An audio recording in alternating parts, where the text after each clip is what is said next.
Tokyo, 1954. Haneda Airport was alive with the hum of engines and the shuffle of travelers. Japan was rebuilding, its cities buzzing with neon promise. Yet Haneda still carried the scent of war's aftermath. Concrete dust, oil, and the faint tang of sea air drifting in from Tokyo Bay. The man in the gray suit moved with quiet assurance. His briefcase swung lightly at his side. His polished shoes clicked against the tiled floor. He looked like any businessman arriving for a meeting. But when he handed his passport to the customs officer, the ordinary became extraordinary.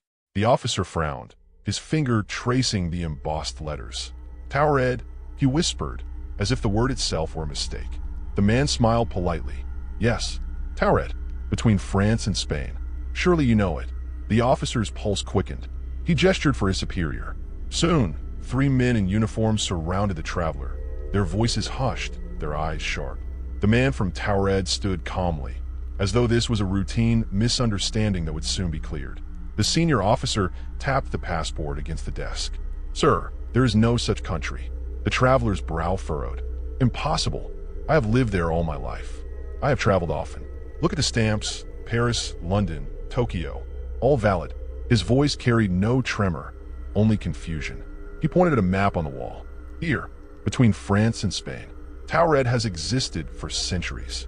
The officers exchanged glances. The place he indicated was Andorra. Yet the man insisted, with unwavering certainty, that Taured was real, a nation with its own history, its own government, its own people. They examined his wallet. Inside were banknotes from France, Spain, and Taured itself. The coins bore unfamiliar emblems, the notes printed with designs no one recognized. Yet they looked authentic, not crude forgeries. The officers felt the weight of something inexplicable pressing upon them. Was this man a fraud, a spy, or was something stranger? The interrogation room was stark, its walls painted a dull gray, its air heavy with suspicion. A single bulb swung overhead, casting shadows that seemed to breathe. The man sat calmly, folding his hands, waiting. "Your company?" one officer asked. The man produced documents, contracts, letters, correspondence with a Japanese firm. All bore the name of Taured. The signatures were neat, the paper official. The officers checked the addresses, streets that did not exist. "And your purpose here?" "Business," the man replied. "I am meeting with representatives to discuss trade. This is my 3rd visit this year." The officers exchanged uneasy glances. His story was consistent, his demeanor confident. Yet every detail pointed to a place that did not exist. The man leaned forward. "Gentlemen, I am here on business. Why do you doubt me?" His eyes were steady, but beneath them lay a flicker of unease. He was beginning to realize that something was terribly wrong. They decided to detain him overnight. He was escorted to a hotel near the airport, placed in a room with guards outside. The door was locked, the window sealed. He was not under arrest, but he was not free. The man stood by the window, gazing at Tokyo's neon glow.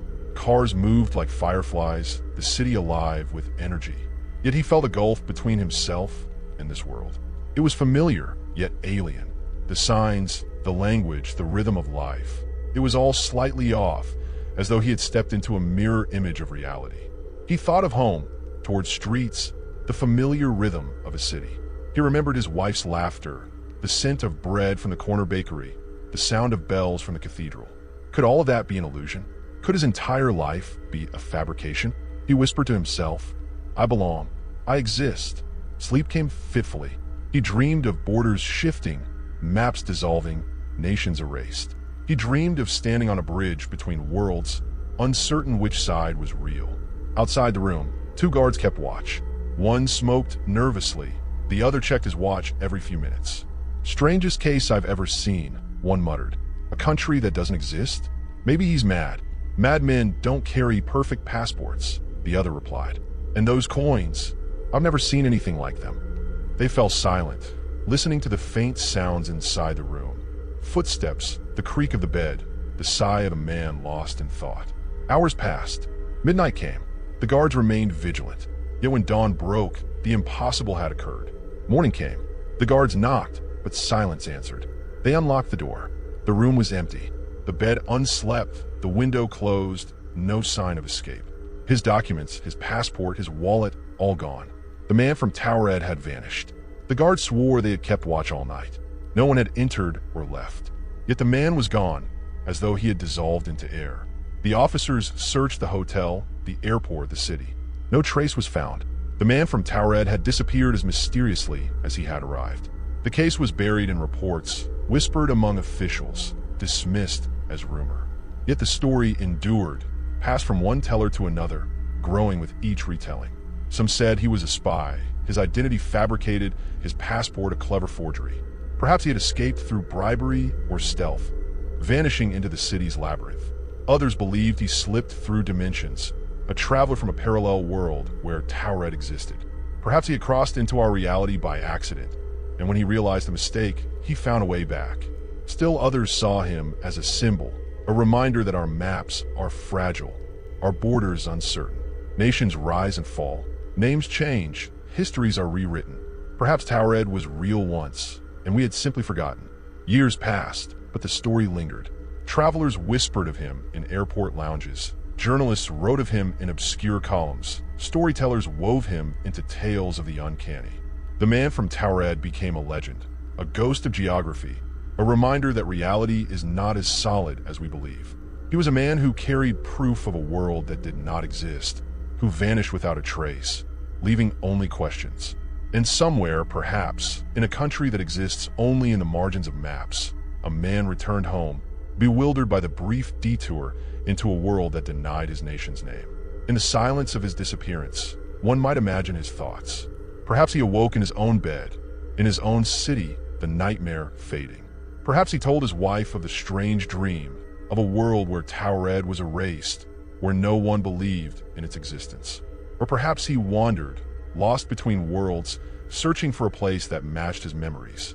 Perhaps he became a ghost, forever traveling, forever denied. The story of the man from Taured is more than a mystery. It is a reminder that our world is fragile, our certainties thin. Borders are lines drawn on paper, nations are names agreed upon. What if those agreements shift? What if reality itself bends? The man from Taured stands at the edge of that question, a figure both real and unreal, both fact and legend. He is the traveler who arrived with proof of a world that did not exist, and who vanished without a trace. And in the silence of his absence, we are left with the echo of his words. I belong. I exist. Tokyo, 1972. In a dim office lined with filing cabinets, journalist Hiroshi Tanaka had been chasing the story for months, following whispers of a traveler who arrived from a country that did not exist. The official reports were thin, a passport stamped with impossible visas, a wallet filled with unfamiliar currency, a man who vanished from a guarded hotel room. But the margins of the files told more, scribbled notes from customs officers, fragments of testimony from guards, rumors passed in hushed tones. Tanaka interviewed one of the guards, now retired. I swear to you, the man said, his hands trembling as he poured tea.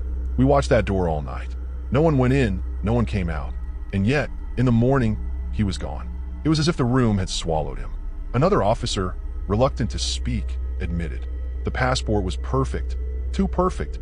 If it was a forgery, it was beyond anything we had seen. And the coins, I kept one for years until it disappeared. I don't know how. One day, it was simply gone from my drawer. Tanaka wrote in his notebook, objects vanish. Memories fade, but the story persists. He traced the legend across continents. In Paris, an archivist recalled a businessman who once claimed to represent Taured in trade negotiations. In Madrid, a banker remembered handling currency that matched no known nation. Each account was fragmentary, elusive, like pieces of a puzzle that refused to fit. The journalist began to wonder if the man from Taured was less a person than a phenomenon, a ripple in reality, a reminder that the world is not fixed but fluid. Tanaka's article was never published in a major paper. Editors dismissed it as fantasy, a curiosity unworthy of print. Yet he kept the notes, bound them in a folder labeled Taured, and placed them in his archive. Years later, when asked about the strangest case he ever investigated, he would smile faintly and say, there was a man who proved his country existed, and then he proved it by disappearing. Subscribe for more videos.